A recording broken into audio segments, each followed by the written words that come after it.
أيها الناس اتقوا ربكم الذي خلقكم من نفس واحدة وخلق منها زوجها وبث منهما رجالا كثيرا ونساء واتقوا الله الذي تساءلون به والأرحام إن الله كان عليكم رقيبا يا أيها الذين آمنوا اتقوا الله وقولوا قولا سديدا يصلح لكم أعمالكم ويغفر لكم ذنوبكم ومن يطع الله ورسوله فقد فاز فوزا عظيما أما بعد فإن خير الحديث كتاب الله وخير الهدي هدي محمد صلى الله عليه وسلم وشر الأمور محدثاتها وكل محدثة بدعة وكل بدعة ضلالة الضلالة في النار اعوذ باللہ من الشیطان الرجیم بسم اللہ الرحمن الرحیم من عمل صالحا من ذکر او انثى وهو مؤمن فلنحيينه حياة طیبة ولنجزینهم اجرهم باحسن ما كانوا يعملون۔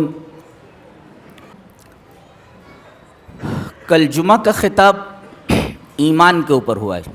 ایمان کسے کہتے ہیں اور مومن کہ ایمان کی کیا شان ہوتی ہے۔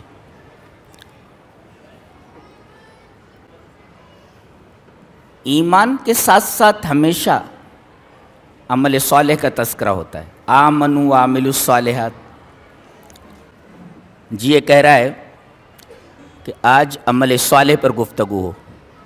گفتگو ذرا علمی ہے، سمجھنے کی کوشش کریں۔ پہلے اس آیت کریمہ کا ترجمہ سمجھ لیں جو سورہ نحل کی ہے اور خطبہ مسنونہ کے بعد میں نے جس کی تلاوت کی۔ من عمل صالحا، جو بھی عمل کرے گا صالح، من ذکرن او انثی، مرد یا عورت، فَلَنُحْيِيَنَّهُ حَيَاةً طَيِّبَةً، تو ہم ضرور دیں گے اس کو حیات طیبہ، وَلَنَجْزِيَنَّهُمْ أَجْرَهُمْ بِأَحْسَنِ مَا كَانُوا يَعْمَلُونَ، اور ہم ضرور دیں گے ان کو ان کے عملوں کے بہترین کا بدلہ۔ یہ تو اس آیت کریمہ کا ترجمہ ہے۔ آپ سے ایک سوال ہے، عمل اصل ہے یا صالح ہونا اصل ہے؟ بہت سارے لوگ ہیں جو کہتے ہیں عمل کرو عمل کرو عمل کرو، کہتے نہیں عمل کرو۔ سوال یہ ہے کہ عمل اصل ہے؟ جی نہیں، عمل اصل نہیں ہے، بلکہ صالح ہونا اصل ہے۔ عمل اہم نہیں ہے، صالح ہونا اہم ہے۔ ہم اپنے اس دعوے پر 3 دلیلیں پیش کر رہے ہیں۔ سو دلیل اول، حدیث اس طرح،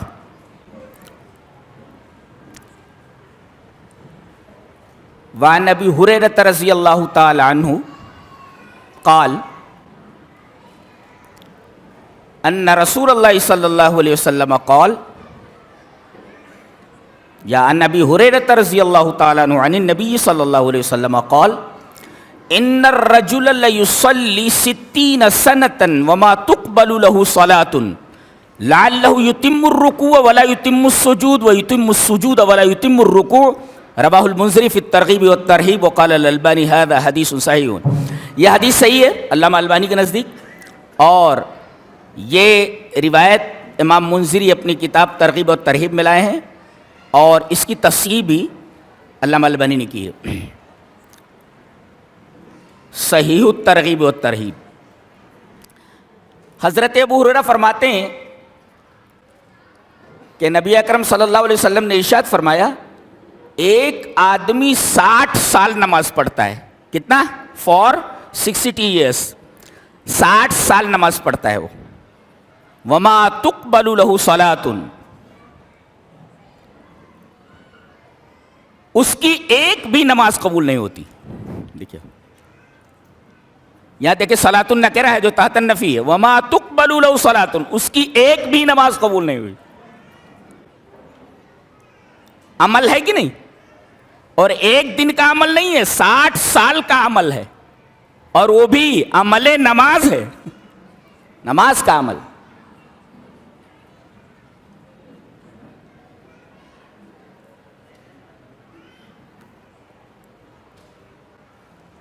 تو عمل تو پایا گیا مگر قبول کیوں نہیں ہوا؟ سوال یہ، ایک آدمی 60 سال نماز پڑھتا ہے، اس کی ایک بھی نماز قبول نہیں ہوئی، تو عمل اصل کہاں ہے؟ تو گڑبڑی کہاں ہے؟ گڑبڑی کہاں ہے؟ وہ کیا کر رہا تھا؟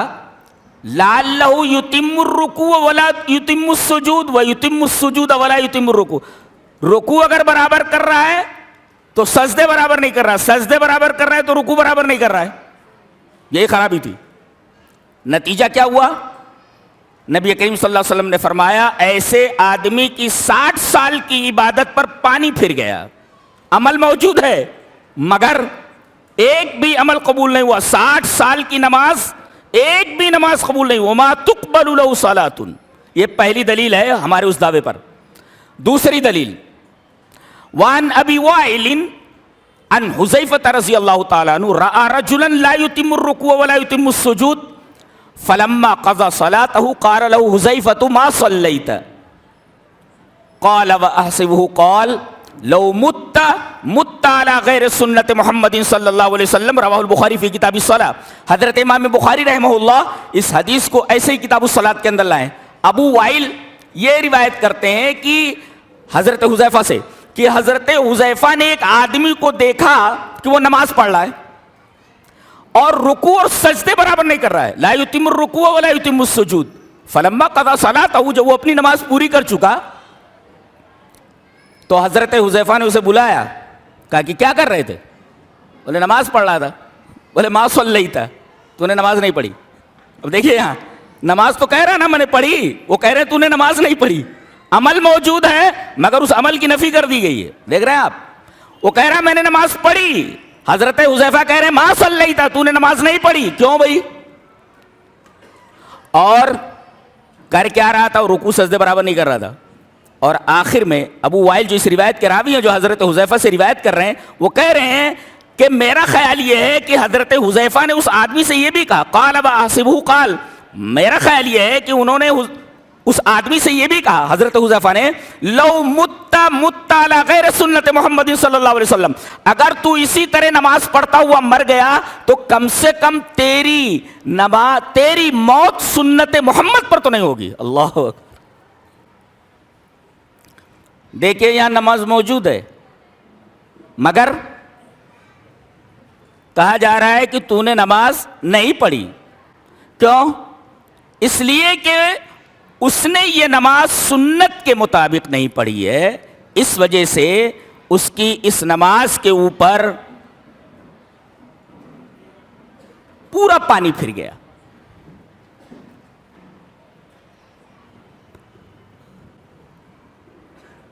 تو گویا عمل اصل نہیں ہے بلکہ عمل کے اندر صالحیت ضروری ہے۔ اگر عمل کے اندر صالحیت نہیں ہے تو وہ عمل اللہ کی نگاہ میں بالکل مقبول نہیں ہے۔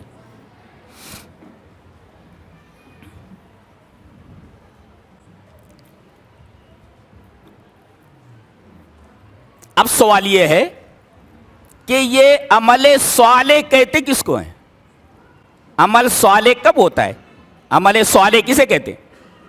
تفسیر ابن قیم میں علامہ ابن قیم نے کہا کہ فالعمل الصالح هو الخالی من الریا والمقید بالسنہ۔ امام ابن قیم فرما رہے کہ عمل صالح کی ڈیفینیشن جانتے ہو کیا ہے؟ عمل صالح کب ہوتا ہے؟ جب دو چیزیں پائی جائیں، مجتمع فی امران، جس میں دو چیزیں جمع ہو جائیں تو وہ عمل صالح ہو جاتا ہے۔ کیا؟ ایک تو خالی من الریا، ریا سے خالی ہو، یعنی وہ خالص اللہ کے لیے ہو، دکھاوے کے لیے نہ ہو، کسی غیر کے لیے نہ ہو، اور دوسرے والمقید بالسنہ، اور سنت کے طریقے پر وہ عمل ادا کیا گیا ہو۔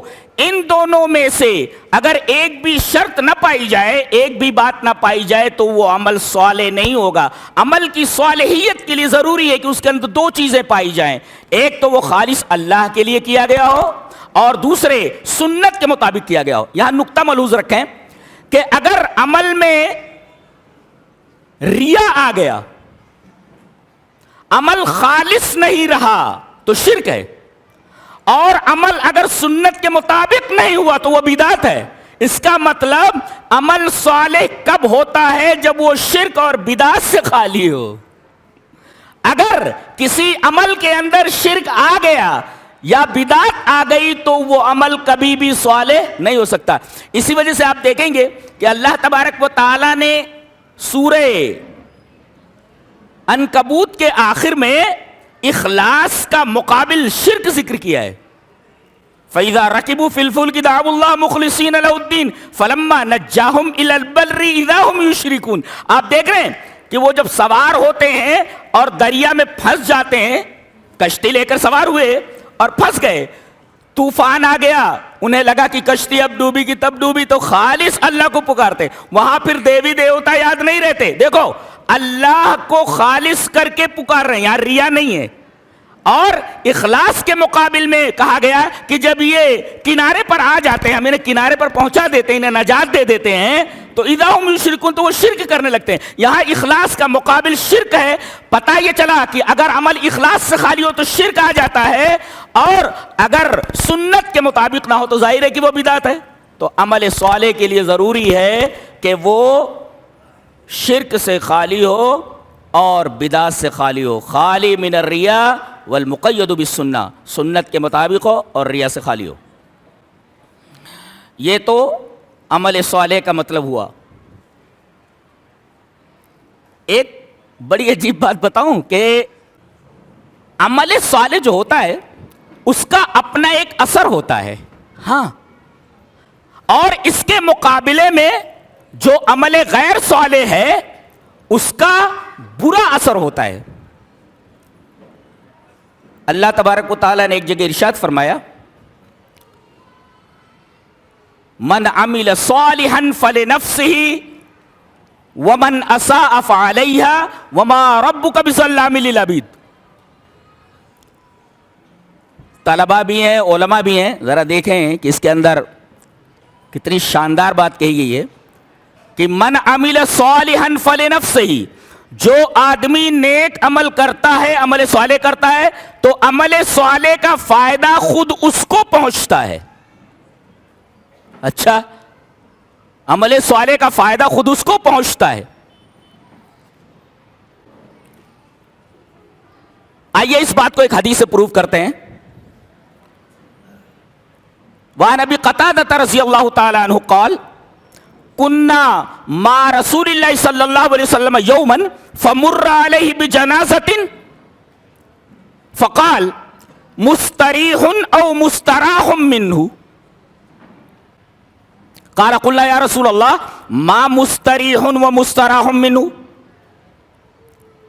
فقال فالعبد الصالح یستریح من نصب الدنیا وہمها الی رحمت اللہ والعبد الفاجر یستریح منہ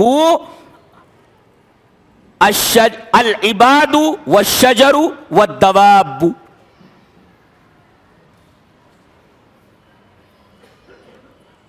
حضرت ابو قتادہ فرماتے ہیں کہ ایک دفعہ ہم لوگ نبی کریم صلی اللہ علیہ وسلم کے ساتھ تھے، اچانک آپ کے سامنے سے ایک جنازہ گزرا، تو آپ نے فرمایا یہ جنازہ یا تو مستریح ہے یا مستراح منہ ہے۔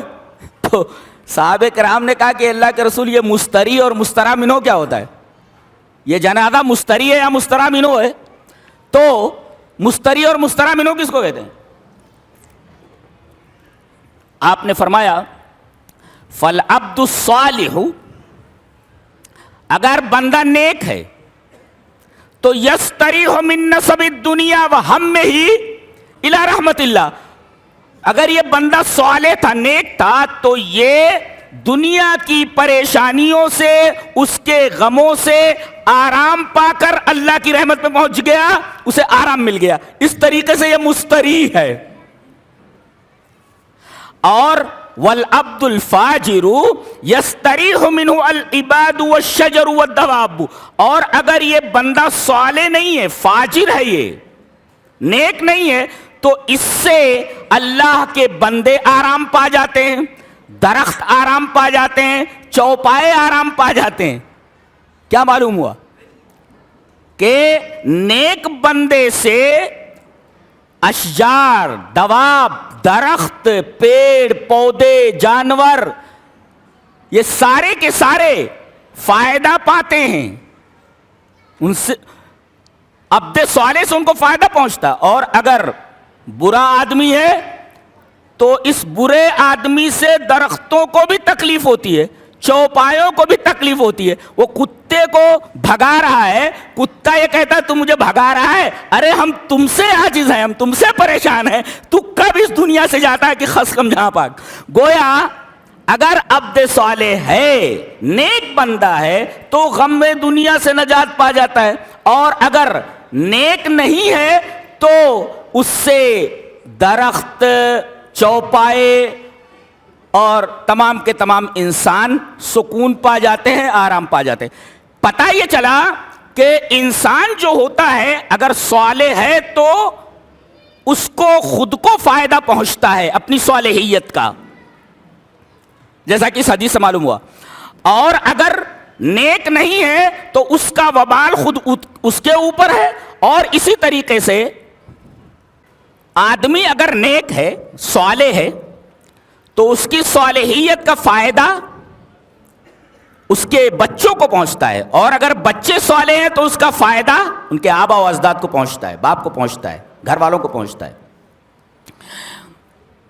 دلیل یہ ہے کہ ایک دفعہ حضرت موسیٰ علیہ السلام تقریر کے لیے کھڑے ہوئے،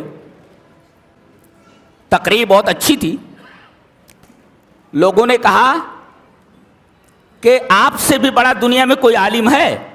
تو حضرت موسیٰ علیہ السلام نے کہا کہ نہیں، اس سے بڑا عالم کوئی نہیں ہے، اور حقیقت بھی تھی، اس لیے کہ انبیاء بنی اسرائیل کا سب سے بڑا عالم ہے، انبیاء بنی اسرائیل کا سب سے معزز نبی ہے۔ جب کبھی ذکر کیا جاتا ہے تو حضرت موسیٰ علیہ السلام ہی کا تذکرہ آتا ہے، اور قرآن حکیم میں سب سے زیادہ تذکرہ حضرت موسیٰ علیہ السلام اور ان کی قوم کا ہے۔ تو انہوں نے کہا نہیں، اللہ تبارک و تعالیٰ کو ان کی یہ ادا ناپسند آئی، کہا کہ مجمع البحرین کے اوپر میرا ایک بندہ رہتا ہے، جاؤ ملاقات کرو، تم کو معلوم ہو جاتا کہ علم کسے کہتے ہیں۔ گئے، ملاقات ہوئی، کہا کہ کہاں آئے ہیں، کون ہیں آپ؟ کہا کہ موسیٰ۔ کہا کہ کون موسیٰ؟ اس کا مطلب ہے کہ حضرت خضر کو غیب کا علم نہیں تھا، وہ پوچھ رہے کون موسیٰ؟ اب بتائیے، یہ کہہ رہے ہیں میں دنیا کا سب سے بڑا عالم ہوں، اور وہ بندہ اللہ کا کہہ رہا ہے میں تمہیں جانتا نہیں، تم کون ہو؟ اللہ اکبر، اتنا بڑا عالم ہے وہ، میں نہیں جانتا آپ کو۔ موسیٰ بنی اسرائیل، اچھا موسیٰ بنی اسرائیل کا موسیٰ ہو، ٹھیک ہے، کہاں کیسے آئے؟ کہا کہ میں آپ کے پاس پڑھنے کے لیے آیا ہوں۔ کہا کہ میرے یہاں آپ کا داخلہ نہیں ہوتا، اس لیے کہ میرے ساتھ رہ کر تم صبر نہیں کر پاؤ گے۔ کہا کہ میں آپ کو یقین دلاتا ہوں، لا آسی لک امرا، میں آپ کے کسی بھی حکم کی نافرمانی نہیں کروں گا۔ جیسے طالب علم ہوتا ہے یہی بولتا ہے نا، آپ اپنے اسکول میں داخلہ لے لیجئے، میں اسکول کے کسی قانون کی خلاف ورزی نہیں کروں گا، وہ لکھوا لیا بھی جاتا ہے۔ اچھا، کہا کہ لیکن ایک شرط ہے، جو بھی کام کروں گا اس پر بولنا نہیں۔ بہرحال گئے، ایک گاؤں میں پہنچے، بھوکے پیاسے تھے، انہوں نے کھانا مانگا، استطعما، دونوں نے کھانا مانگا۔ استطعما سے بعض مفسرین نے کہا کہ دونوں کے دونوں انسان تھے، اس لیے کہ حضرت موسیٰ تو انسان تھے ہی، یہ کون تھے؟ حضرت خضر کے بارے میں کہتے ہیں کہ فرشتے تھے، نہ، اس لیے کہ فرشتوں کو کھانے کی ضرورت نہیں ہے۔ جن تھے، جن بھی نہیں، اس لیے کہ ان کو بھی کھانے کا جو معاملہ ہے وہ دوسرا ہے، دوسرے ٹائپ کا کھانا ہے ان کا۔ ان دونوں نے کھانا مانگا، جس سے مفسرین نے یہ کہا ہے کہ حضرت خضر بھی انسانی تھے۔ بہرحال فَأَبَوْا أَن يُضَيِّفُوهُمَا، ان دونوں کو مہمان بنانے سے گاؤں والوں نے انکار کر دیا، بیچارے کہیں رات بھر پڑے رہے۔ صبح جب چلنے لگے تو گاؤں میں ایک دیوار کے پاس سے گزرے، ایک گھر تھا، اس کی دیوار تھی, وہ دیوار گرائی چاہتی تھی. جدارن یرید ان ينقض was a wall ready to collapse, گرنے والی تھی وہ. اب حضرت خضر آگے بڑھے اور اس گرتی دیوار کو اللہ تبارک و تعالیٰ نے جو ان کو خصوصی طاقت عطا فرمائی تھی سپورٹ دیا اور سیدھی ہو گئی دیوار. حضرت موسیٰ علیہ السلام غصے سے تلملا رہے تھے, غصے میں تو ہی تھے. انہوں نے کہا آپ نے یہ کیا کیا؟ یہ اتنے بخیل اور بدماش قسم کے لوگ تھے کہ انہوں نے 2 آدمیوں کا کھانا بھی مہیا نہیں کیا, کم سے کم ان کی دیوار سیدھی کی ہے تو ان سے پیسہ لے لیتے. لو شئت لاتخذت علیہ اجرا, پیسہ لے لیتے تھے. حضرت خضر نے کہا اب میرے ساتھ تم نہیں رہ سکتے, اب جاؤ, لیکن اس کا مطلب سمجھتے جاؤ. اور جو چیزیں کہ اس کا بھی مطلب سمجھایا انہوں نے, اس کا مطلب وہ سمجھا رہے. وَأَمَّا الْجِدَارُ فَكَانَ لِغُلَامَيْنِ يَتِيمَيْنِ فِي الْمَدِينَةِ وَكَانَ تَحْتَهُ كَنْزٌ لَهُمَا وَكَانَ أَبُوهُمَا صَالِحًا. یہ جو دیوار ہے جس کو میں نے سیدھا کیا, یہ اس شہر کے, اس گاؤں کے 2 یتیم بچوں کے گھر کی دیوار ہے. وَكَانَ تَحْتَهُ كَنْزٌ لَهُمَا, اور اس دیوار کے نیچے خزانہ گڑا ہوا ہے جو اس کے باپ نے گاڑا ہوا ہے. اگر یہ دیوار گر جاتی تو پورے گاؤں والے یہ خزانہ لوٹ لیتے. میں نے اس دیوار کو سیدھا کیا تاکہ وہ خزانہ محفوظ ہو جائے. اور جانتے ہو ایسا کیوں ہوا؟ وَكَانَ أَبُوهُمَا صَالِحًا, ان دونوں یتیم بچوں کا باپ نیک تھا. پتہ یہ چلا کہ صالحیت کا جو فائدہ ہوتا ہے, اگر باپ نیک ہے تو اس کی صالحیت کا فائدہ اس کے بیٹوں کو پہنچتا ہے. اور یہ بھی معلوم ہوا کہ نیکیاں نسلوں میں متوارث ہوتی ہیں, نسلوں میں چلتی ہیں. باپ کی نیکی کا فائدہ بیٹے کو. آج ہم کیا کرتے ہیں اپنے بچوں کے لیے, اپنی بچیوں کے لیے بینک بیلنس کرتے رہتے ہیں. خراب بچے نکل گئے تو بینک بیلنس کتنے دن ٹکتا؟ آپ خود صالح بنو, نیک بنو, آپ کی صالحیت کا فائدہ آپ کے بچوں کو پہنچنے والا ہے. کہ مرنے کے بعد زندگی میں بھی اس کا فائدہ ملتا ہے اور مرنے کے بعد بھی اس کا فائدہ. اور اگر بچے نیک ہے تو مرنے کے بعد باپ کو اس کا فائدہ. دلیل یہ حدیث پاک. وعن ابی ہریرہ رضی اللہ تعالی عنہ ان رسول اللہ صلی اللہ علیہ وسلم قال اذا مات الانسان انقطع عنه عمله الا من ثلاثه, الا من صدقة جاریة او علم ينتفع به او ولد صالح يدعو له. رواہ مسلم فی کتاب الوصیہ. حضرت امام مسلم رحمہ اللہ اس حدیث کو ایسے ہی مسلم شریف کتاب الوصیہ کے اندر لائے. راوی جیسا کہ معلوم ہوا حضرت ابو ہریرہ ہیں. حضرت ابو ہریرہ فرماتے ہیں کہ نبی اکرم صلی اللہ علیہ وسلم نے ارشاد فرمایا کہ جب آدمی مر گیا تو اس کا عمل ختم ہو گیا. عمل ختم ہو گیا. عملا صالحا من عمل صالحا. مرنے کے بعد آدمی نہ تو اچھا عمل کر سکتا ہے نہ برا عمل کر سکتا ہے, عمل ختم ہو گیا. اس میں ایک نکتہ یہ ملا کہ جو آدمی قبر کے پاس جا کر کہتا ہے بابا بیٹا دے دو, بیٹی دے دو, بیٹا دینا یہ عمل ہے, بیٹی دینا ایک عمل, میری حاجتیں پوری کر دو, حاجتیں پوری کرنا عمل ہے. نبی یہ فرما رہے ہیں کہ آدمی جب مر جاتا ہے تو اس کا عمل منقطع ہو جاتا ہے, ختم ہو جاتا ہے. اور یہاں بیٹا مانگ رہا ہے, بیٹی مانگ رہا ہے, حاجت روائی کے لیے ان کو پکار رہا ہے. نبی کریم صلی اللہ علیہ وسلم نے فرمایا اس کا عمل تو ختم ہو گیا, تم کہاں سر پھوڑ رہے ہو, وہ کچھ کر ہی نہیں سکتا, عمل ختم, اس کا ختم ہو گیا. 3 چیزیں مرنے کے بعد اس کو ملتی رہتی ہیں. صدقہ جاریہ, کوئی مسجد بنوا دی, مدرسہ بنوا دیا, کوئی سرائے بنا دی, کوئی ایسی چیز بنا دی جس سے خلق الہی اللہ تبارک و تعالیٰ کی مخلوق اسے فائدہ اٹھاتی ہے تو اس کا فائدہ پہنچتا ہے. صدقہ جاریہ. نمبر 2, اور علم ينتفع به, علم چھوڑ کر کے گیا جس سے لوگ فائدہ حاصل کر رہے ہیں. مدرسہ ہے, اس سے لوگ فائدہ اٹھا رہے ہیں. علماء ہیں, علماء سے فائدہ اٹھا رہے ہیں لوگ. اسی طریقے سے کوئی کتاب لکھ دی, کتاب سے لوگ فائدہ اٹھا رہے ہیں. تو جب تک فائدہ اٹھایا جاتا رہے گا اس علم سے, تب تک مرنے کے بعد اس کو اس علم کا فائدہ پہنچتا رہے گا. نمبر 3, او ولد صالح, اگر اولاد نیک ہے, چاہے بیٹی ہو یا بیٹا, وہ اگر دعا کرے تو اس دعا کا فائدہ ماں باپ کو پہنچتا ہے, باپ کو پہنچتا ہے. اور ولد صالح, دیکھو صالحیت کا فائدہ, باپ اگر نیک ہے تو اس کی صالحیت کا فائدہ بچوں کو, اور اگر بچے نیک ہے تو ان کی صالحیت کا فائدہ اس کے باپ کو, ماں کو. تو عمل صالح کا اپنا ایک اثر ہے, اور برے عمل کا, عمل غیر صالح. دیکھو ایک نکتہ بتاتا ہوں. شیخ ابن عثیمین رحمہ اللہ لکھتے ہیں اس آیت کریمہ کی تفسیر میں, تفسیر ابن عثیمین میں, من عمل صالحا فلنفسہ ومن اساء فعلیہا کی تفسیر میں لکھتے ہیں کہ اذا ذکر الشیء, علماء دیکھیں, اذا ذکر الشیء ثم ذکر بعدہ علی وجہ المقابلۃ ففسر ما بعدہ علی ضد ما قبلہ. کہتے ہیں کہ جب کوئی چیز بیان کی جائے اور پھر اس کے بعد کوئی چیز اس کے مقابلے میں ذکر کی جائے تو بعد والی کی تفسیر پہلے والی شے کے اپوزٹ کی جائے گی. یہ ففسر ما بعدہ علی ضد ما قبلہ. نہیں سمجھے؟ اب یہاں کہا گا من عمل صالحا، جس نے عمل صالح کیا، اور وہاں واسا برا کیا، تو گویا کہ عمل صالح کا اب الٹا کیا ہوا؟ اساء.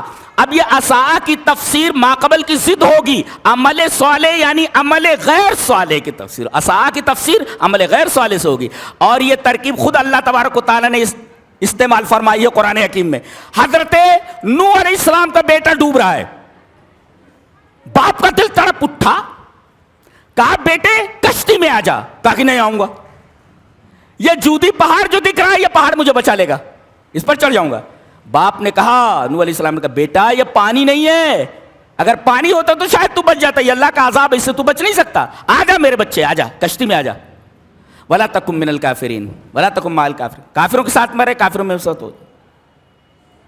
بات ہو ہی رہی تھی، ایک موج آئی نیچے لے کر چلی گئی.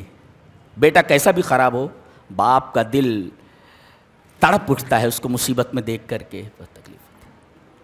باپ کا دل تڑپ اٹھا، اللہ کے حضور دعا کے لیے ہاتھ اٹھا دیا. کہا قال نوح، نوح علیہ السلام نے کہا میرے رب ان ابنی من اہلی، میرا بیٹا میرے اہل میں سے، اور تو نے وعدہ کیا کہ تیرے اہل کو بچا لوں گا. ڈانٹ آئی، انہ عمل غیر صالح فلا تسألنی ما لیس لک بہ علم انی اعظک ان تکون من الجاہلین. اللہ اکبر. کہتے پیر بچا لیں گے، امام صاحب بچا لیں گے، فلاں صاحب بچا. دیکھو نبی ایک درخواست کر رہا، درخواست ریجیکٹ کر دی گئی بارگاہ الہی سے جی، اور ڈانٹ پڑی. میں تجھے نصیحت کر رہا ہوں کہ تو جاہلوں میں مت ہو جا. اللہ. تو دیکھو انہ عمل غیر صالح، یہ عمل غیر صالح، ایک ہوتا ہے عمل صالح، ایک ہوتا ہے عمل غیر صالح. ایک ہوتا ہے نیک عمل، عمل صالح، ایک ہوتا ہے عمل غیر صالح جو نیک عمل نہیں ہوتا، اس کا اپوزٹ ہے وہ.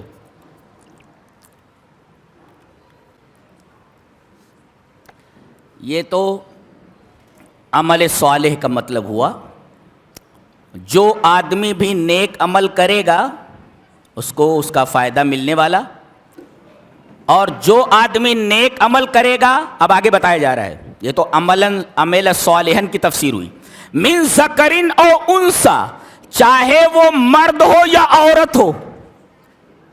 ابن عاشور لکھتے ہیں اس ٹکڑے کی تفسیر میں، ان احکام الاسلام یستوی فیہا الذکور والنساء، اسلام کے جو احکام ہیں ان میں مرد اور عورت دونوں برابر ہیں. جس طرح نماز مردوں پر فرض ہے عورتوں پر بھی فرض ہے، روزہ جس طرح مردوں پر فرض ہے عورتوں پر بھی فرض ہے، زکات جس طرح مردوں پر فرض ہے عورتوں پر بھی فرض ہے. جتنے احکام اسلام ہے، جس طرح مردوں پر احکام اسلام فرض ہے، اسی طریقے سے عورتوں کے اوپر. مردوں کو بھی جہنم میں جانا ہے، عورتوں کو بھی جہنم میں جانا ہے. مردوں کو بھی جنت میں جانا ہے، عورتوں کو بھی جنت میں جانا ہے. اچھا یہیں پر یہ بات بھی ذہن نشین کر لیں کہ عورتیں بھی جنت میں جائیں گی، مرد بھی جنت میں جائیں گے. مرد بھی جہنم میں جائیں گے، عورتیں بھی جہنم میں. جہنم میں تعداد سب سے زیادہ کس کی ہوگی؟ عورتوں کی. اکثر اہلیہ النساء، بخاری شریف کی روایت ہے. کیوں؟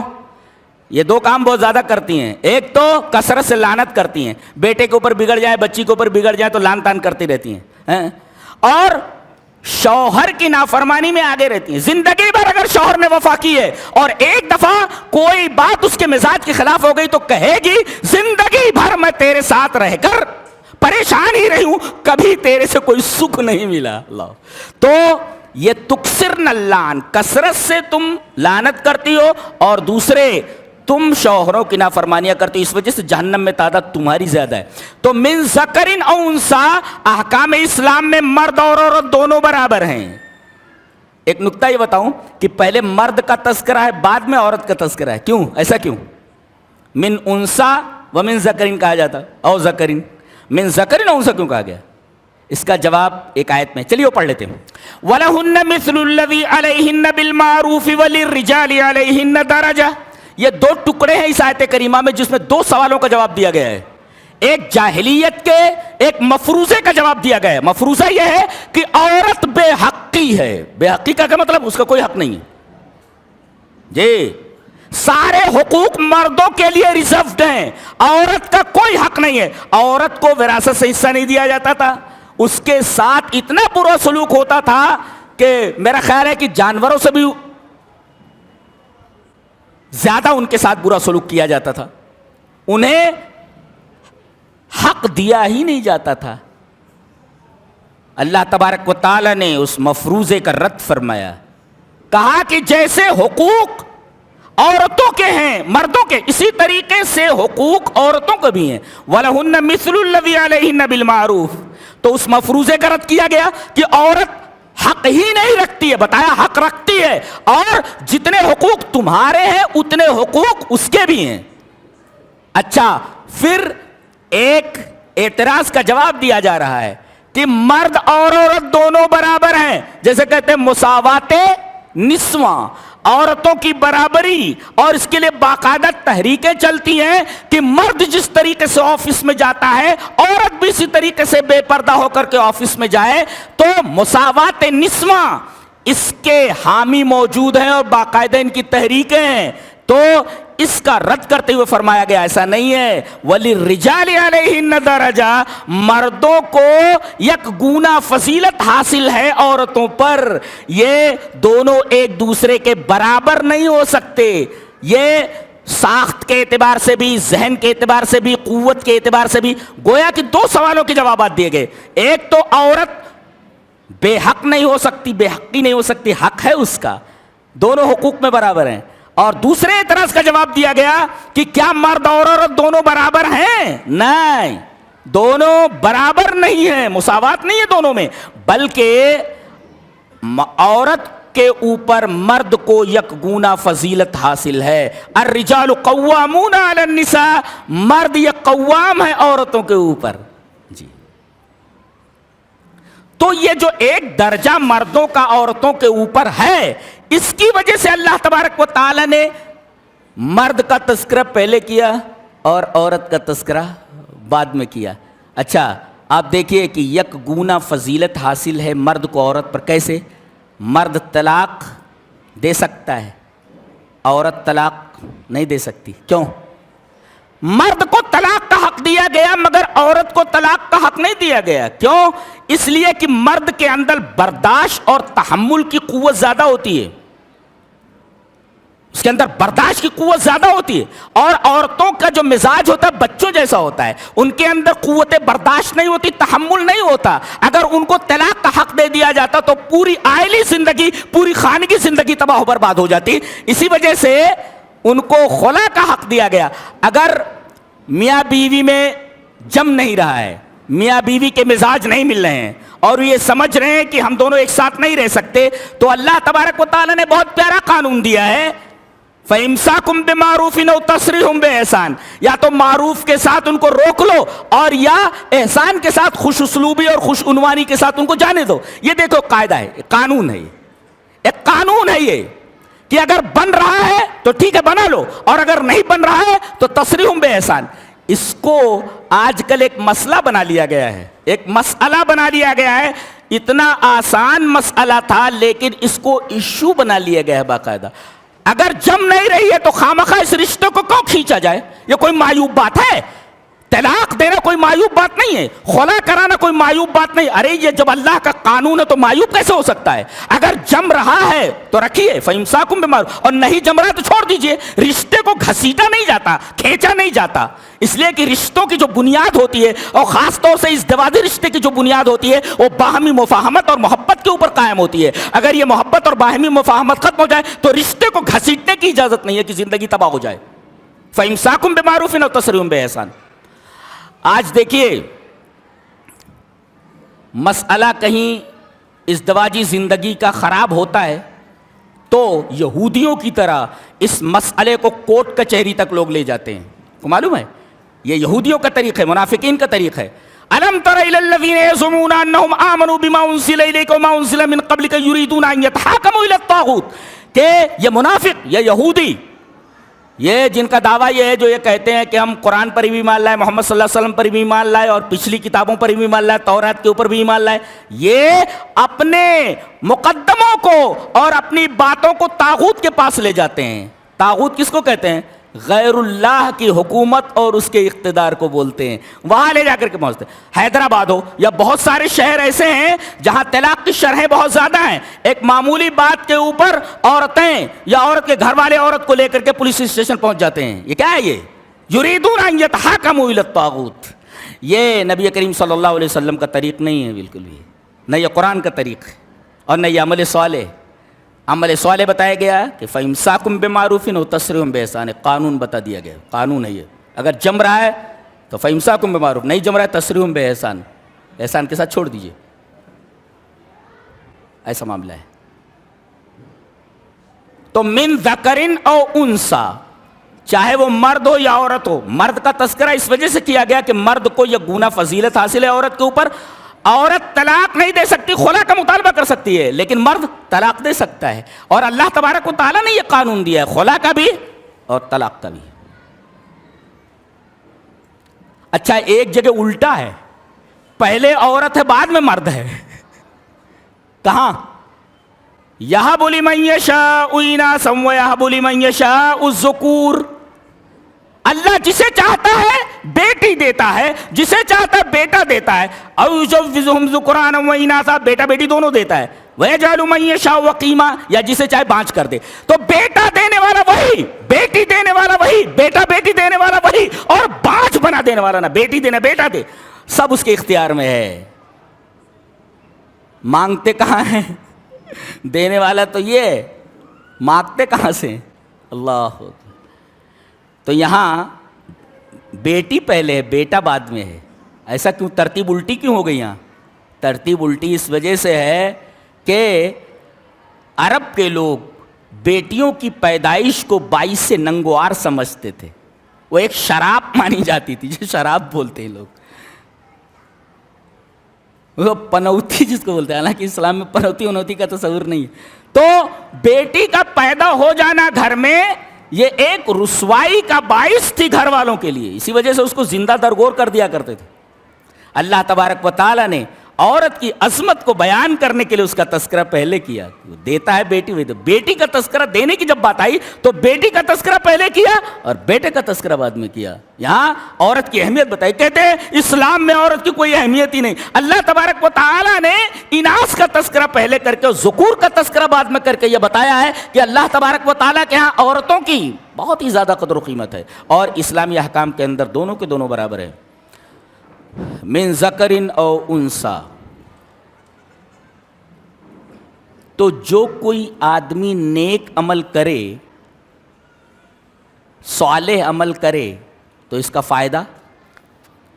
فائدہ بتایا گیا کہ فَلَنُحْيِيَنَّهُ حَيَاتًا طَيِّبَةً، تو ہم اس کو دنیا میں حیات طیبہ دیں گے۔ چلیے، یہ حیات طیبہ کیا ہوتا ہے؟ حیات طیبہ، حیات طیبہ کا مطلب ہوتا ہے کہ اللہ تبارک و تعالی جتنا دے دے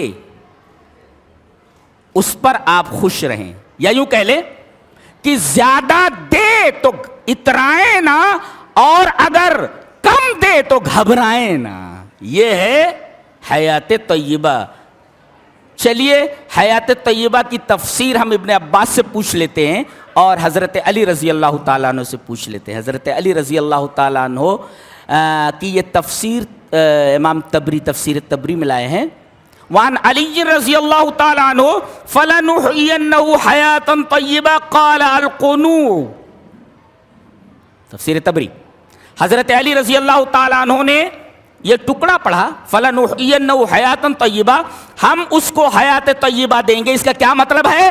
القنوع، ہم اسے قناعت عطا کریں گے۔ اللہ اکبر۔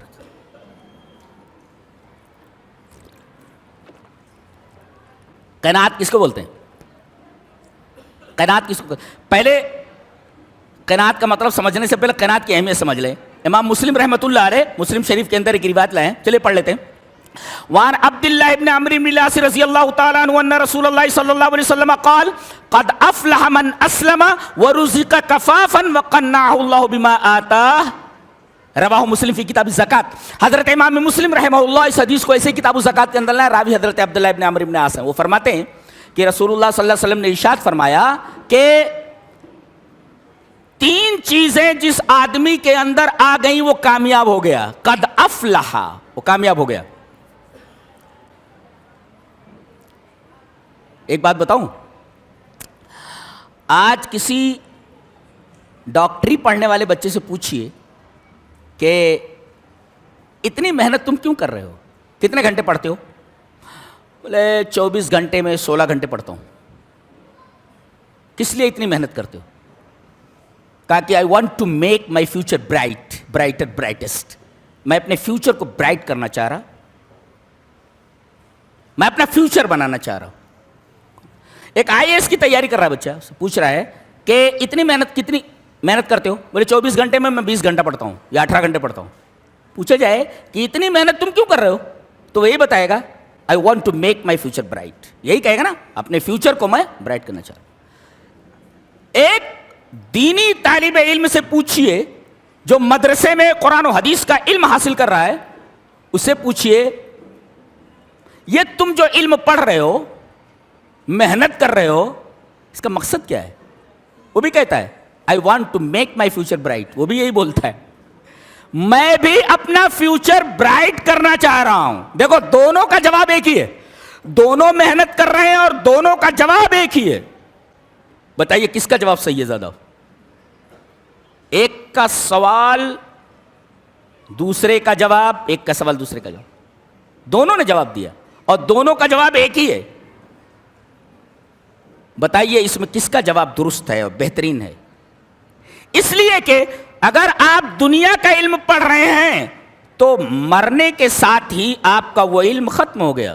اب آپ ڈاکٹر نہیں رہے، اب آپ IAS نہیں رہے، آپ کا معاملہ ختم. گویا کہ یہ علم جو آپ پڑھ رہے ہیں، آپ کا جو یہ فیوچر ہے، فیوچر کی ایک انتہا ہے جس کی اینڈنگ ہے. آپ کا فیوچر یہاں آ کر کے اینڈ ہو گیا. برائٹ تو آپ نے کیا آپ نے، لیکن یہاں اس فیوچر کا اینڈ ہو گیا. لیکن وہ جو دین کا علم حاصل کرنے والا شخص ہے، اب مرنے کے بعد اس کا فائدہ ختم نہیں ہوا، اس کا فیوچر آگے جا رہا ہے. برائٹ جنت تک پہنچ گیا ہو. دیکھو دونوں فیوچر کے لیے محنت کر رہے ہیں، لیکن ایک کے فیوچر کے لیے اینڈ ہے اور دوسرے کا فیوچر اینڈ لیس ہے. دونوں کا جواب ایک ہے، مگر ایک کا جواب بہتر ہے اس لیے کہ اس کا فیوچر اینڈ لیس ہے اور ایک کے فیوچر کا اینڈ ہے. تو قد افلح، کامیاب ہو گیا کون؟ جسے 3 چیزیں حاصل ہو گئیں. حضرت عبداللہ ابن عمرو ابن العاص کی اس روایت کے اندر یہ 3 باتیں مذکور ہیں. قد افلح من اسلم، وہ آدمی کامیاب ہو گیا جو اسلام لے آیا. آج اسلام کی قدر معلوم نہیں ہے. اللہ فرماتا ہے سورہ ہجر کے اندر ربما یود الذین کفروا لو کانوا مسلمین. اس وقت جب جنت میں جاتا ہوا دیکھیں گے، ان کے داہنے ہاتھ میں نامہ اعمال دیے جانے کا منظر دیکھیں گے. جہنم کو قریب لے آیا جائے گا، جنت کو قریب لے آیا جائے گا.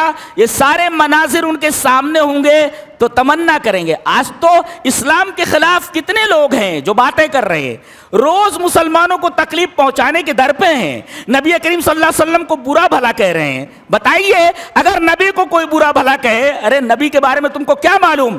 ایک تابعی ہے، وہ پوچھتے ہیں حضرت عائشہ سے کہ میں ایک سوال کرنا چاہتا ہوں. آئیے وہ حدیث پڑھ لیتے ہیں.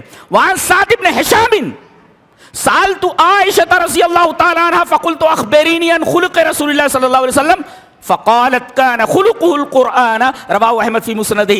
حضرت امام احمد بن حنبل رحمہ اللہ اس حدیث کو ایسے ہی مسند احمد کے اندر لائے. حضرت سعد بن ہشام حضرت عائشہ سے پوچھ رہے ہیں کہ اما عائشہ یہ بتائیے کہ نبی کریم صلی اللہ علیہ وسلم کی سیرت کیا تھی، آپ کے اخلاق کیا تھے. ارے بعض تو اتنے گئے گزرے ہیں، بعض لوگوں کا دماغ اتنا خراب ہے، جن لوگوں نے اسلام کا مطالعہ نہیں کیا ہے، وہ نبی کو آتنکوادی اور نہ جانے کیا کیا معاذ اللہ کہہ رہے ہیں۔ حضرت عائشہ سے جو بیوی ہیں آپ کی، ان سے ایک صاحب پوچھ رہے ہیں کہ آپ کی سیرت بتائیں، آپ کا اخلاق بتائیں، اخبرینی عن خلق رسول اللہ صلی اللہ علیہ وسلم، رسول اللہ صلی اللہ علیہ وسلم کے اخلاق آپ بتائیں۔ حضرت عائشہ فرماتی ہو قرآن پڑھتے ہو؟ کہا کہ قرآن پڑھتا ہوں۔ کہا کان خلق القرآن، آپ کی پوری سیرت قرآن ہے۔ یعنی ایک ہے قرآن مابین الدفتین، قرآن جو دو جلدوں کے درمیان ہے، اور ایک قرآن مدینہ اور مکہ کی گلیوں میں چلنے والا۔ یہاں حدیث کی حجیت کا بھی ثبوت ملا کہ حدیث حجت ہے، اس لیے کہ نبی کریم صلی اللہ علیہ وسلم نے قرآن حکیم کے اوپر عمل کر کے بتایا کہ یہ عمل صالح ہے، یہ عمل غیر صالح ہے۔ آپ نے اپنی پوری زندگی میں عمل صالح اور عمل غیر صالح کو ممیز کر کے بتایا، ڈیفرینشیٹ کر کے بتایا یہ عمل صالح ہے، یہ عمل غیر صالح ہے، اور آپ کی پوری زندگی قرآن حکیم کی عملی تفسیر ہے، قرآن حکیم کی عملی تفسیر۔ اب بتائیے جس کی زندگی پوری کی پوری قرآن حکیم کی عملی تفسیر ہو، اس کو برا بھلا کہنا چاند پر تھوکنے کے مرادف ہے کہ نہیں؟ وہ تھوک رہا ہے، تھوک اس کے منہ کے اوپر گر رہا ہے۔ اللہ اکبر۔ اور ایسے لوگوں کو چھوڑا نہیں جاتا، اللہ تبارک و تعالیٰ ایسے لوگوں کو بخشتا نہیں ہے۔ اللہ نے خود وعدہ کر لیا ان کفیناک المستہزئین، ارے تیرا مذاق اڑانے والے کے لیے ہم کافی ہیں، گالیاں دینے والے کے بارے میں تو چھوڑ دے۔ ان کفیناک المستہزئین، اللہ اکبر۔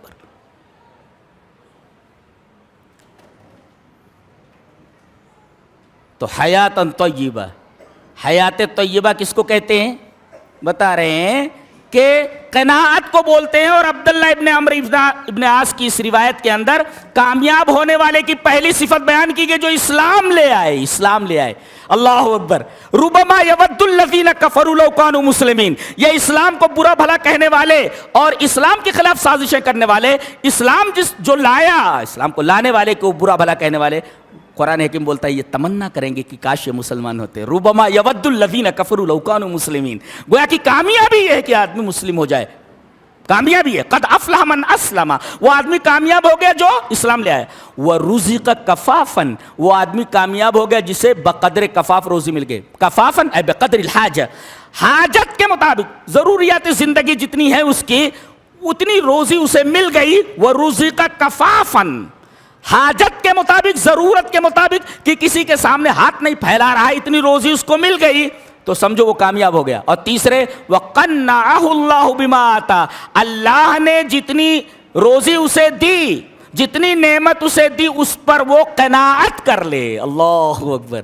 یہ قناعت، اس کی فَلَنُحْيِيَنَّهُ حَيَاةً طَيِّبَةً میں حیات طیبہ کی تفسیر حضرت علی رضی اللہ تعالیٰ عنہ نے قناعت سے کی ہے۔ اچھا قناعت کا معنی آپ سمجھ لیں، قناعت کہتے کس کو؟ وہ تو میں نے بتایا کہ اگر زیادہ مل جائے تو اترائے نہ، کم ملے تو گھبرائے نہ، یہی ہے نا۔ ایک مفسر اس کی تفسیر لکھتا ہے القناع کی، القناعۃ الرضا بما آتى اللہ وترک التشوف الى المفقود والاستغناء بالموجود۔ یہ قناعت کی تعریف ہے۔ کیا قناعت کہتے ہیں اللہ نے جتنے دیا ہے اس کے اوپر راضی۔ الرضا بما آتى اللہ، اللہ نے جتنا دیا ہے اس کے اوپر خوش ہو جائے، راضی رہے، شکوہ شکایت نہ کرے۔ یہ ہے ایک ٹکڑا قناعت کی تفسیر کا۔ وَتَرْكُ التَّشَوُّفِ إِلَى الْمَفْقُودِ، جو چیز نہیں ملی، مفقود میں سے جو چیز نہیں ملی اس کی طرف آنکھ اٹھا کر نہ دیکھے ایسے۔ وَلَا تَمُدَّنَّ عَيْنَيْكَ إِلَىٰ مَا مَتَّعْنَا بِهِ أَزْوَاجًا، کہ ہم نے جن لوگوں کو بہت زیادہ دے دیا ہے ان کی طرف اپنی آنکھیں پھیلا کر نہ دیکھو۔ وَتَرْكُ التَّشَوُّفِ إِلَى الْمَفْقُودِ، جو چیز تمہیں نہیں ملی آنکھیں پھیلا کر اس کی طرف مت دیکھو، اور وَالِاسْتِغْنَاءُ بِالْمَوْجُودِ، اور جتنی چیزیں ملی ہیں جو موجود ہے تمہارے پاس ہے اس کے اوپر مطمئن ہو جاؤ۔ یہ قناعت کی تفسیر ہے۔ ایک شاعر گزرا ہے فارسی کا، بڑا اچھا شاعر ہے، بیدل۔ حیدرآباد کے نواب نے ان کو بلایا کہ ہمارے یہاں آ جائیے، آپ اتنے بڑے شاعر ہیں، ہمارا شہر آپ سے مستفید ہوتا، آپ ہمارے یہاں آ جائیے، ہم آپ کی تنخواہ مقرر کر دیتے۔ وہ اتنا خوددار تھا، اس شعر میں لکھتا ہے دنیا اگر دہند نہ جنبم ز جائے خویش، دنیا اگر دہند نہ جنبم زجائے خیش، من بستام حنائے قناعت بپائے خیش. وہ بولتا ہے یہ لوگ مجھے دنیا دینا چاہ رہے، ارے یہ دنیا مجھے پوری کی پوری دے دے، میں اپنی جگہ سے ہلنے والا نہیں. یہ مجھے بلا رہے ہیں دنیا دینے کے لیے، اگر یہ مجھے دنیا دینا چاہ رہے ہیں تو میں اپنی جگہ سے ہلنے والا نہیں. کیوں؟ اس لیے کہ میں نے اپنے پیروں میں قناعت کی مہندی لگا رکھی ہے. جب آدمی مہندی لگا رکھا ہوتا ہے تو مہندی لگا لیتی ہے، پیر میں تو چلتی نہیں ہے. تو میں نے اپنے پیروں میں قناعت کی مہندی لگا رکھی ہے، میں اپنی جگہ سے ہلنے والا نہیں. دنیا اگر دہند نہ جنبم زجائے خیش، من بستام حنائے قناعت بپائے خیش، میں نے اپنے پیروں میں قناعت کی مہندی لگا رکھی ہے. ابتدائی کلاسز کے اندر پہلے فارسی کی ایک کتاب چلتی تھی، وہ اسے قیدی کتاب میں پڑھائی جاتی تھی. اس میں اتنی اچھی اچھی باتیں رہتی تھیں. سعدی رحمۃ اللہ علیہ گزرے ہیں بیچارے، وہ گلستہ ان کی کتاب ہے.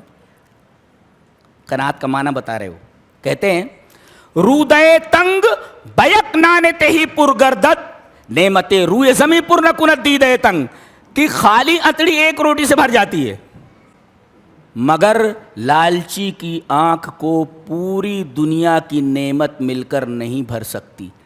پتہ یہ چلا کہ قناعت کی عین ضد حرص ہے. اسی وجہ سے ایک مفسر نے لکھا ہے، غالباً امام راضی ہیں، کیا کہتے ہیں؟ لا یتیب عیش احد فی الدنیا الا عیش القانع واما الحریص فیکون ابدا فی الکد والعناء. یہ بتا رہے ہو یہاں بھی وہ قناعت کا اپوزٹ حرص ہی لا رہے ہیں. کیا بولتے؟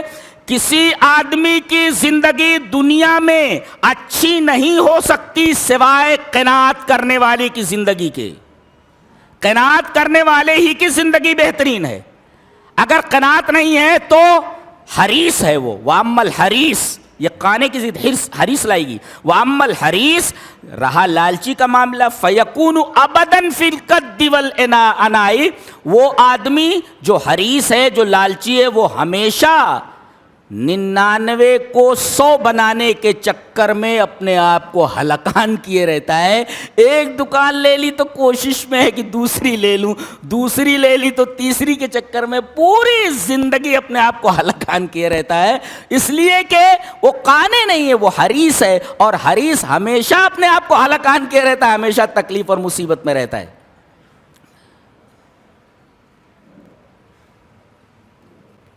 تو من عمل صالحا،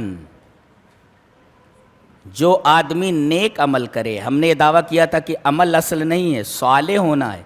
یہی وجہ ہے. ایک نکتہ اور بتاتا ہوں کہ قرآن حکیم میں جگہ جگہ عمل کے بعد صالحات ہے. آمنوا وعملوا الصالحات، عمل کے ساتھ صالحیت. لیکن ایک جگہ میں دلیل دے رہا ہوں کہ عمل اصل نہیں ہے، صالحیت اصل ہے. ایک جگہ صالحات ہے مگر وہاں عمل نہیں ہے. اس سے ایک مفسر نے نکتہ یہ نکالا ہے کہ دیکھیے ہر جگہ عمل کے ساتھ صالحات ہے، لیکن یہاں دیکھیے عمل نہیں ہے مگر صالح ہے. یہاں اس کا مطلب اصل عمل نہیں ہے، اہم جو ہے وہ عمل نہیں بلکہ اہم صالحیت ہے. کیا بتا رہے وہ؟ المال والبنون زینت الحیات الدنیا والباقیات الصالحات خیر عند ربک ثوابا وخیر عملا. یہاں دیکھ رہے ہیں آپ کہ الباقیات لایا گیا، عمل کا لفظ یہاں نہیں ہے بلکہ صرف صالحات لایا گیا، باقی رہنے والی صالح چیزیں. دیکھیں یہاں عمل نہیں بلکہ صالحات کا تذکرہ کیا گیا. پتہ یہ چلا کہ عمل اصل نہیں ہے بلکہ صالح ہونا اصل ہے. اور عمل صالح کب ہوگا؟ جب وہ ریا سے خالی ہو اور جناب محمد الرسول اللہ صلی اللہ علیہ وسلم کے طریقے کے مطابق ہو. تو من عمل صالحا، یہ عمل صالح کی اہمیت رہی. اور اس کے بعد یہ بتایا گیا کہ یہ عمل صالح جس طرح مردوں کے لیے ضروری ہے اسی طریقے سے عورتوں کے لیے بھی ضروری ہے. اور آگے یہ فرمایا گیا کہ اگر کوئی عمل صالح کرے، ہر چیز کا ایک نتیجہ ہوتا ہے، ایک ثمرہ ہوتا ہے. آدمی اگر نیک عمل کرے تو اس کا نتیجہ کیا ہوتا ہے؟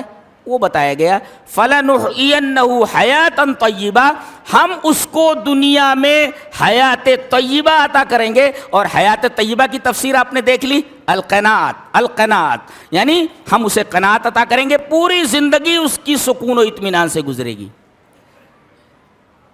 اس کے بعد دوسری چیز، یہ تو دنیا کے اندر ہم نے آپ کو حیات طیبہ عطا کی ہے قناعت دے کر کے، رزق حسن دے کر کے، اور آخرت میں ہم کیا عطا کریں گے وہ بتایا گیا. وَلَنَجْزِيَنَّهُمْ أَجْرَهُمْ بِأَحْسَنِ مَا كَانُوا يَعْمَلُونَ، اور تمہارے اچھے عملوں کا جو بدلہ ہے وہ ہمارے ہاں آؤ، مرنے کے بعد ہم تمہیں اس کا بدلہ دینے والے. اور آپ کو معلوم ہے کہ اچھے عمل کرنے والوں کے لیے، عمل صالح کرنے والوں کے لیے اللہ تبارک و تعالیٰ نے اپنی جنت تیار کر رکھی ہے. اچھا یہ بھی آپ نگاہ میں رکھیں کہ چلیے آپ کو جنت دے دی گئی، جنت کی تمام نعمتیں آپ کو عطا کر دی گئیں، لیکن جنت کی تمام نعمتوں میں بھی سب سے بڑی نعمت ایک ہے. ویسے بھی جہاں تک جنت کی نعمتوں کا معاملہ ہے اس کے بارے میں تو کہا گیا کہ کسی آنکھ نے دیکھا نہیں، ولا عین رات ولا اذن سمعت، کسی کان نے سنا نہیں. اللہ، بڑی سے بڑی خوبصورت چیزیں، بڑی سے بڑی بلڈنگیں، بڑی سے بڑی چیزیں آدمی اگر دیکھ نہیں پاتا تو کم سے کم سنتا ضرور ہے. کہا کسی آنکھ نے ان نعمتوں کو دیکھا نہیں، اسی طریقے سے کسی کان نے ان نعمتوں کے بارے میں سنا نہیں. ارے دیکھنے اور سننے کی بات تو چھوڑو، کسی کے دل میں خیال بھی نہیں گزرا ہوگا. اللہ، ایسی نعمتیں اللہ نے تیار کر رکھی ہیں. وہاں کے باغات، وہاں کی عورتیں، وہاں کا منظر، آدمی ان کے بارے میں سوچ بھی نہیں سکتا.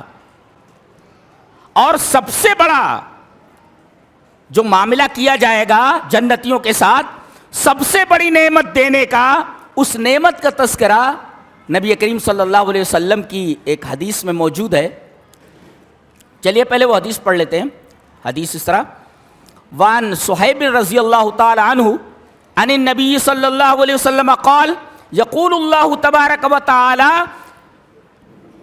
عن صہیب رضی اللہ تعالی عنہ عن النبی صلی اللہ علیہ وسلم قال اذا دخل اہل الجنت الجنت قال یقول اللہ تبارک و تعالی تريدون شيئا نزيدكم فيقولون ألم تبيض وجوهنا وتدخلنا الجنة وتنجنا من النار قال فيكشف الحجاب فما أوتوا شيئا أحب إليهم من النظر إلى ربهم عز وجل. رواہ مسلم فی کتاب الایمان. حضرت امام مسلم رحمۃ اللہ علیہ اس حدیث پاک کو ایسے ہی مسلم شریف کتاب الایمان کے اندر لائے ہیں. راوی حضرت صہیب رومی ہیں. وہ فرماتے ہیں کہ نبی کریم صلی اللہ علیہ وسلم نے ارشاد فرمایا کہ تمام جنتی اپنے عمل صالح کی وجہ سے اچھا ایک بات اور، ایک حدیث میں ہے کہ آدمی اپنے عملوں کی وجہ سے جنت میں نہیں جائے گا بلکہ اللہ کے رحم کی وجہ سے جنت میں جائے گا. تو یہاں یہ کہا جا رہا ہے تمہارے عملوں کی وجہ سے تمہیں جنت ملے گی اور ہم تمہارے عملوں کا بہترین بدلہ جنت کی شکل میں دیں گے. اور ایک حدیث میں ہے بخاری کی کہ آدمی عملوں کی وجہ سے نہیں، یہاں تک کہ نبی کریم صلی اللہ علیہ وسلم بھی اپنے عملوں کی وجہ سے جنت میں نہیں جائیں گے. تو بظاہر ایسا لگتا ہے جیسے دونوں حدیثیں ٹکرا رہی ہوں، تعارض ہے. جواب اس کا یہ ہے کہ سبب حقیقی، ایک چیز کے کئی سبب بھی ہو سکتے ہیں، کئی سبب ہو سکتے ہیں. جیسے کسی محلے کے اندر گندگی کا ایک ڈھیر ہو اور اس گندگی سے جراثیم نکل نکل کر کے پورے محلے والوں کو بیمار کر رہے ہیں، تو ڈاکٹر کیا کہے گا کہ یہ جو بیماری پھیلی ہے اس گندگی سے اٹھنے والے جراثیم کی وجہ سے ہے، لہذا اس گندگی سے یہاں سے گندگی کو ہٹا دو، بیماری خود بخود دور ہو جائے گی. اب ڈاکٹر کیا بول رہا ہے کہ یہ جو جراثیم ہیں ان کی وجہ سے یہ سبب ہیں اس بیماری کے. لیکن اب اس سے سوال کیا جائے کہ تیری نگاہ صرف اور صرف ان جراثیم کے اوپر ہے، تو یہ بتا کہ یہ جراثیم بنے کیسے، یہ جراثیم بنے کیسے، ان کا بنانے والا کون ہے؟ تو تیری نگاہ تو ظاہر کے اوپر رک گئی ہے. تجھ سے یہ پوچھا جا رہا ہے کہ یہ جراثیم بنے کیسے, ان کا بنانے والا کون ہے؟ گویا سبب حقیقی جو ہوتا ہے کسی چیز کا وہ اللہ تبارک و تعالی ہے, اور سبب عادی جو ہے وہ ایک دوسرا سبب ہوتا ہے. تو یہاں جائے گا آدمی جنت میں اللہ تبارک و تعالیٰ کے رحم کی وجہ سے, مگر سبب عادی کہ آدمی جنت میں جائے گا اپنے عمل کی وجہ سے. جیسے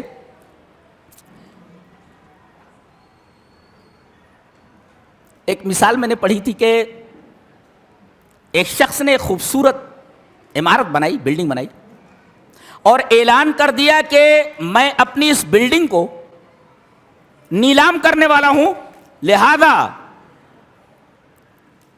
اس بلڈنگ کو خریدنے والے لوگ فلاں ٹائم فلاں وقت پر یہاں حاضر ہو جائیں اور اس کی بولی لگائیں. تمام لوگ وہاں جمع ہو جاتے, بلینئر ملینئر سب کے سب جمع ہو جاتے. ایک کونے میں ایک بڑھیا میلے کچیلے لباس میں کھڑی رہتی ہے, بولی لگ رہی ہے. اچانک وہ شخص جس کی یہ بلڈنگ ہے, جس کا یہ بنگلہ ہے, وہ گھومتے گھومتے اس بڑھیا کے پاس آتا ہے جو کونے میں کھڑی ہوئی ہے. کہا کہ اماں جی آپ کس لیے آئی ہیں؟ کہا کہ بیٹا تو نے اعلان کیا تھا نا, تو اپنا بنگلہ بیچ رہا ہے, میں بھی خریدنے کے لیے آئی ہوں. اچھا, کہا کہ تو خریدنے کے لیے, بنگلہ خریدنے کے لیے آئی ہے؟ جانتی ہے اس کی قیمت کیا ہے؟ تیرے پاس کتنا ہے؟ تو اپنے میلے کچیلے دامن سے کچھ پیسے نکالتی ہے کہ میرے پاس یہی 1000 روپیہ ہے, میں 1000 روپیہ لے کر کے آئی ہوں تیرا بنگلہ خریدنے کے لیے. تو وہ ہنس پڑتا ہے. کہا کہ اس بنگلے کو خریدنے کے لیے کتنے ملینئر بلینئر آئے ہوئے ہیں, اور تو 1000 روپیہ لے کر کے بنگلہ خریدنے کے لیے آئی ہے. اس کے دل میں رحم پیدا ہو جاتا ہے. وہ کہتا ہے کہ تمام کے تمام لوگ چلے جائیں, میں نے 1000 روپے میں بڑھیا کو یہ بنگلہ دے دیا ہے. بتائیے یہ جو 1000 روپے بنگلے کی قیمت ہے, نہیں, یہ 1000 روپیہ لائی تو لائی, 1000 روپیہ لائی تو ایسے ہی اللہ کہتا ہے عمل کر, قبول کرنا میرا کام ہے. اسی وجہ سے آدمی جب عمل کرتا ہے تو اسے چاہیے کہ وہ دعا کرے کہ اے اللہ میرے اس عمل کو قبول فرما لے. تو اصل عمل نہیں ہے, اصل قبولیت ہے. میں نے کہیں پڑھا, کسی مفسر نے لکھا ہے کہ آدمی دعا کرتا ہے لیکن دعا کے بعد یہ نہیں بولتا ہے ربنا وتقبل دعا. یہ حضرت ابراہیم علیہ السلام کی دعا ہے, ربنا وتقبل دعا, میرے رب میری دعا کو قبول فرما. آدمی دعا کرتا رہتا ہے, اے اللہ مجھے یہ دے دے, مجھے وہ دے دے, میری بیماری دور کر دے, وغیرہ وغیرہ بولتا رہتا ہے وہ. لیکن ایک بات بھول جاتا ہے, یہ کہنا ربنا وتقبل دعا, اے ہمارے رب میری دعا کو قبول فرما. تو اصل عمل نہیں ہے, اصل قبولیت ہے. اللہ تبارک و تعالیٰ کسی چھوٹے عمل کو چاہے تو بڑا بنا دے اور کسی بڑے عمل کو چاہے تو چھوٹا بنا دے. کتنے لوگ ہیں جو بڑے بڑے عمل کرتے ہیں لیکن اس کے اندر کوئی ایسی خرابی ہوتی ہے جو اللہ کو پسند نہیں آتی, وہ بڑا کام, وہ بڑا عمل اللہ کے نزدیک بالکل ہیچ ہوتا ہے. اور کوئی آدمی چھوٹا ایک عمل, اب دیکھیے حضرت ابراہیم علیہ السلام کعبہ بنا رہے, اب اللہ کی اتنی بڑی عبادت گاہ بنانے کے لیے باپ اور بیٹے دونوں لگے ہوئے ہیں. وَإِذْ يَرْفَعُ إِبْرَاهِيمُ الْقَوَاعِدَ مِنَ الْبَيْتِ وَإِسْمَاعِيلُ, حضرت ابراہیم حضرت اسماعیل اپنے بچے کے ساتھ جو ہے لگے ہوئے ہیں اور کعبے کی بنیادیں اٹھا رہے ہیں. کتنا بڑا کام ہے. اللہ کا گھر بنانا کتنا بڑا کام ہے, کو معلوم ہے؟ جو مسجد بنا دے اللہ کے لیے دنیا میں تو اللہ تبارک و تعالیٰ اس کے لیے جنت کے اندر گھر بنا دیتا ہے. اتنی بڑی فضیلت ہے مسجد کی. جی اسی وجہ سے کوئی آدمی اپنی ذاتی مسجد نہیں بنا سکتا, اپنے نام نہیں رکھ سکتا. وہ آدمی اپنی ذاتی ملکیت میں اسے نہیں رکھ سکتا.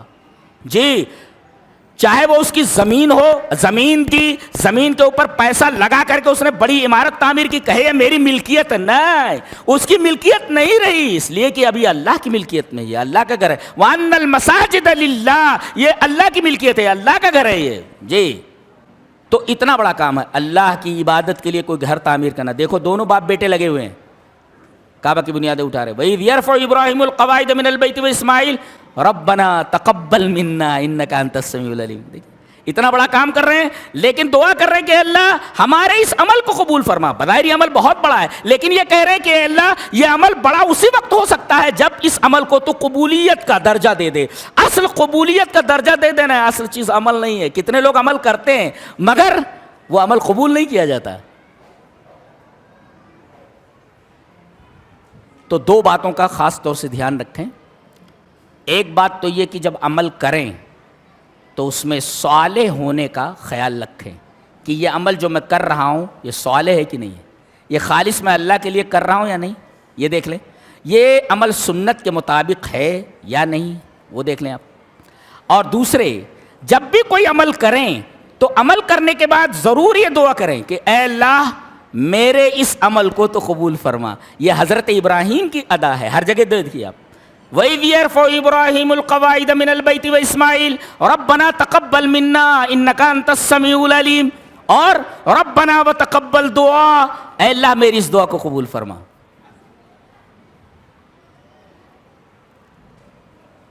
اگر اس پورے بیان کے اوپر آپ نگاہ کریں, دیکھیں, تو آپ کو شریعت کی پوری بنیاد مل جاتی ہے. شریعت کی پوری بنیاد مل جاتی ہے کہ ساری چیزیں ایمان کے بعد عمل صالح کے اوپر ٹکی ہوئی ہیں, اور عمل صالح نام ہے ریا سے خالی عمل کا اور نبی کریم صلی اللہ علیہ وسلم کی سنت کے مطابق ہونے کا. اللہ ہمیں نیک عمل اور اچھی سمجھ کی توفیق عطا فرمائے. وآخر دعوانا الحمدللہ رب